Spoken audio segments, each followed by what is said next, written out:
Hi guys, नमस्कार. Pallavi cake makers आणि मोरेस cake शॉपमध्ये तुमचं स्वागत आहे. तर आज आपण फॅमिली फोटो थीम केक कसा बनवायचा ते बघणार आहोत. तर चला, तुम्हालाही करायचं असेल तर सेम स्टेपने तुम्ही करू शकता.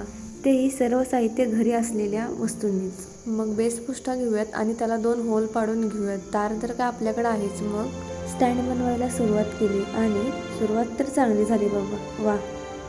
तार हलू नये म्हणून स्टँडला फिट करून घेतली खालून आणि सेट करून घेतलं. तर झालं असं की आज लाईटच गेली आमची. 11:15 वाजले तरी पण लाईटचा काय पत्ताच नव्हता. आणि हा केक इचलकरंजीला द्यायचा असल्यामुळे खूप वेळ बाहेरच राहणार होता, म्हणून लवकर करायचा प्रयत्न करत होतो. पण काय, मग म्हटलं चला बॅटर तर करून घेऊयात. लाईट गेली, त्यात माझं सेल्फी स्टँड पण सापडेना. मग काय, कुठेतरी मोबाईल ठेवून व्हिडिओ तर शूट केला. या साईडून एकदा शूट घेतलं, त्या साईडून एकदा शूट घेतलं. मग काय, मिक्स करून घेतलं सगळं आणि आपलं बॅटर तर तयार झालं. भांड्याला ऑइल लावून घेतलं आणि बटर पेपर ठेवून घेतला. त्यानंतर चॉकलेट केकसाठी जे बॅटर केलेलं होतं ते सगळं केकच्या भांड्यात ओतून घेतलं आणि त्याला सैल करून घेतलं. आज गॅसवर केक करायचा होता म्हणून आणली शोधून वाळू आणि ठेवली कढईत. मग काय, कढई ठेवली गॅसवर आणि लावली आग.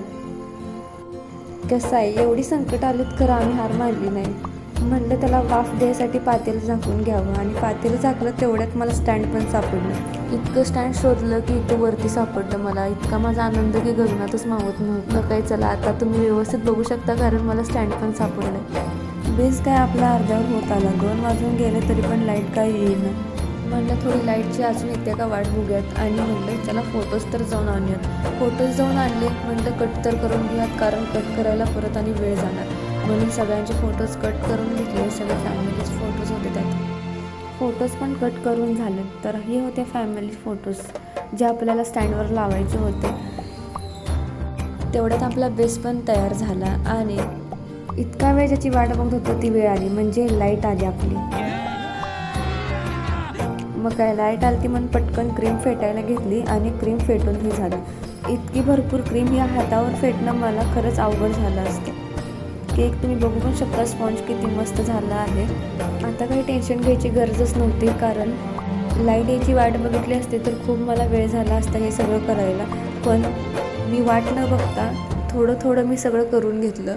आणि सगळ्यात महत्त्वाचं म्हणजे हा केक होता सरप्राईज केक, म्हणून मला काहीही करून आजच्या आज बनवायचा होता.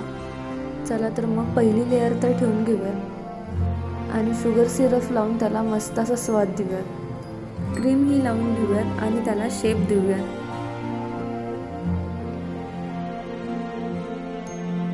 चॉकलेट सिरप लावून घेऊयात आणि त्याला मॅश करून घेऊयात, म्हणजे चॉकलेट केकची चव अजून थोडी जास्त येईल.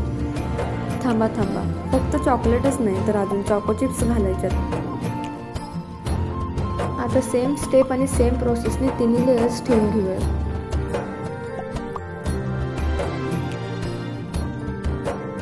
आता आपल्याला थोडी क्रीम लावून आईस करण्यासाठी ठेवायचा होता केक, म्हणून थोडी क्रीम लावून घेतली आणि साईडने सर्व कवर करून घेतला केक. तिथे खूप क्रीम लावली नव्हती कारण आपल्याला परत आणि दुसऱ्या कलरची क्रीम लावायची होती, म्हणून म्हणलं थोडीशीच लावून घेऊयात आणि केकला पूर्ण कवर करून घेऊयात. तर हा केक आईस होण्यासाठी तयार झालेला आणि म्हटलं चला मग आता जेल कलर थोडा टाकून घेऊयात कारण आपला केक पिंक कलरच्या थीममध्ये आपल्याला बनवायचा होता. तेवढ्यात केकही आईस झाला होता. म्हटलं क्रीमही लावून घेऊयात. तुम्हाला बघितल्यावर समजलंच असेल की मी ह्या क्रीम सर्व पायपिंग बॅगने लावतो कारण ते व्यवस्थित केकला कवर करतं.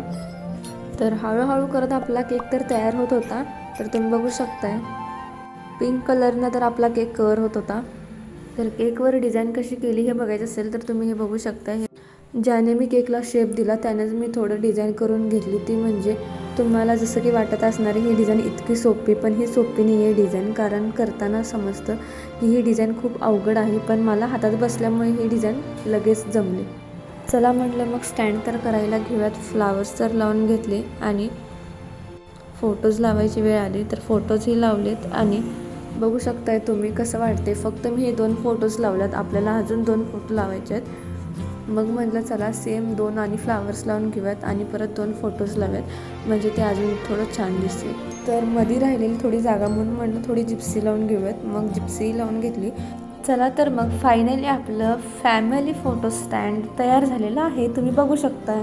आणि हे स्टँड फक्त तुम्ही बड्डेसाठीच वापरू शकता असं काही नाही आहे. हे स्टँड ॲनिव्हर्सरी असू देत किंवा एंगेजमेंट असू देत, इतकंच नव्हे तर हे रिंग प्लेट म्हणूनही तुम्ही वापरू शकता. चला तर मग फायनली आपल्यासमोर हा केक तयार झालेला आहे. मला तर हा केक खूप आवडलेला आहे आणि तुम्हाला जर आवडला असेल तर तुम्ही कमेंट करालच. तर तुम्ही आता फायनली बघू शकता, हा केक तर मी दीदीसाठी सरप्राईज केलता आणि हे बघा. अरे बाप रे, किती खुश, वा. तर हा व्हिडिओ तुम्हालाही आवडला असल्यास लाईक करा, शेअर करा आणि सबस्क्राईब करायला विसरू नका. धन्यवाद.